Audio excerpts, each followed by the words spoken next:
Meghan Markle's femininity. He then asked us to imagine her naked.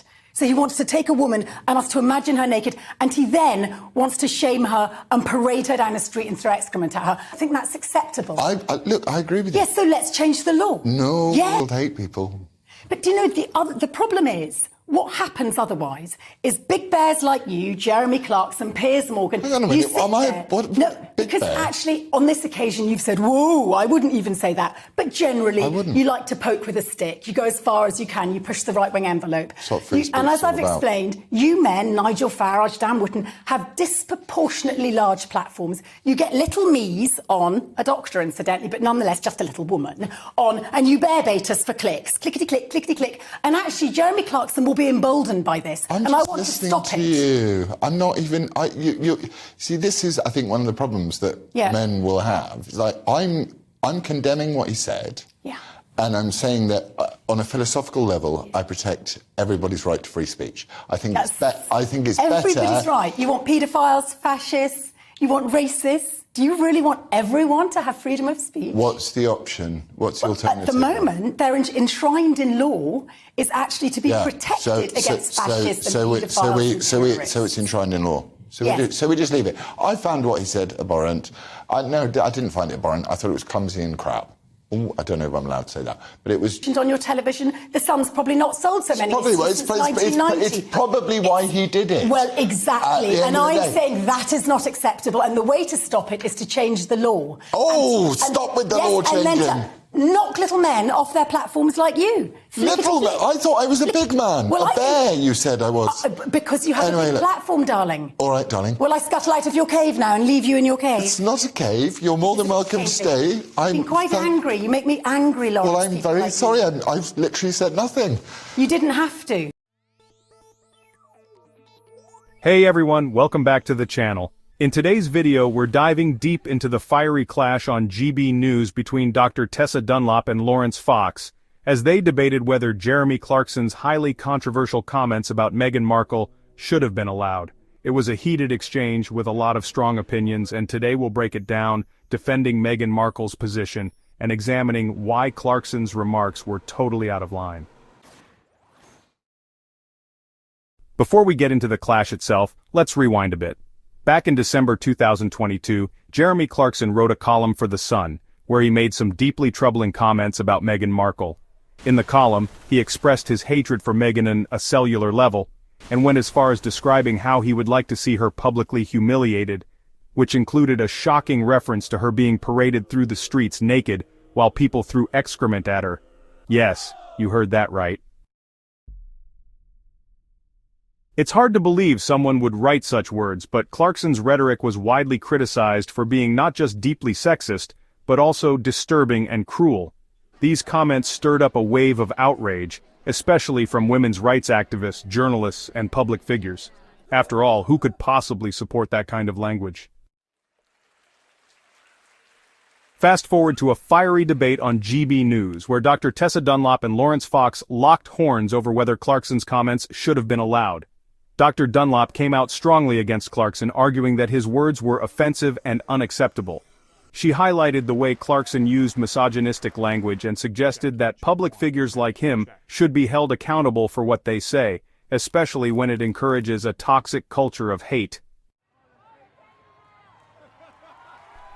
On the other hand, Laurence Fox, a controversial figure himself, defended Clarkson's comments, arguing for free speech and stating that Clarkson was simply expressing his opinion. It's a stance we've seen Fox take before, defending offensive rhetoric in the name of free speech. But here's the thing, defending free speech doesn't mean defending harmful, hateful speech. Dr. Dunlop, in contrast, made an important point. She wasn't just defending Meghan Markle. She was defending all women who are subjected to this kind of toxic, violent rhetoric. She rightly pointed out that there is a difference between voicing criticism of someone and crossing the line into personal attacks that dehumanize them. Meghan Markle, like anyone else, deserves respect, and what Clarkson wrote went beyond criticism. It was an attack on her humanity. Dunlop pointed out that these types of comments don't just harm the individual targeted, but they also contribute to a broader societal problem where it's okay to degrade, objectify, and humiliate women. Now let's talk about Laurence Fox. In his defense of Clarkson, Fox said that this was just a matter of free speech, claiming Clarkson was entitled to express his views, no matter how controversial. But that argument is problematic for several reasons. First of all, while free speech is essential, it's not a free pass to say anything without consequences. Fox seemed to ignore the fact that words have power. When a prominent figure like Clarkson uses language like that, it sets a dangerous precedent, especially when it comes to women in the public eye. We need to take a step back and look at why Clarkson's comments were so unacceptable. Meghan Markle, as a woman of color, has been subjected to intense scrutiny, hate, and racist abuse for years. Clarkson's column was just another example of that.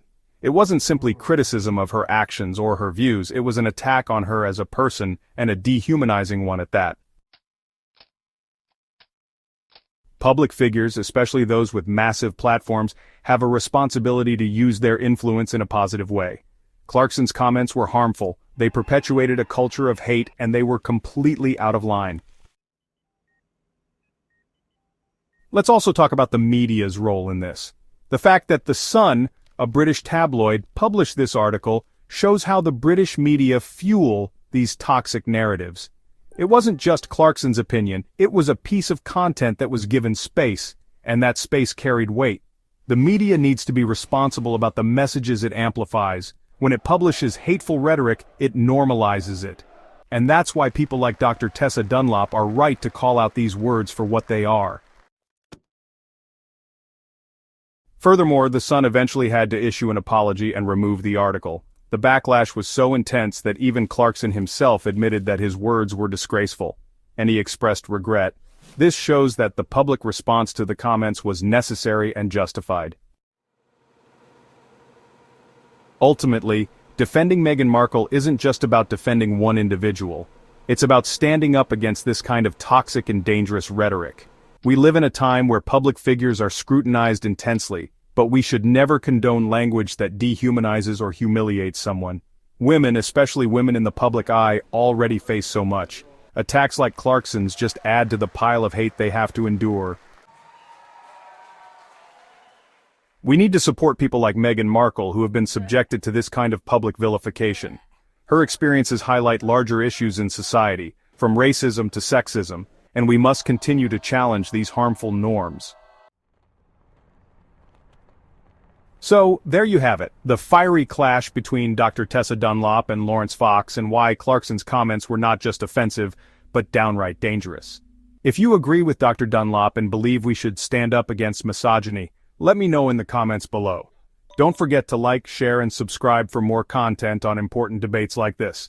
Thanks for watching, and I'll see you in the next podcast.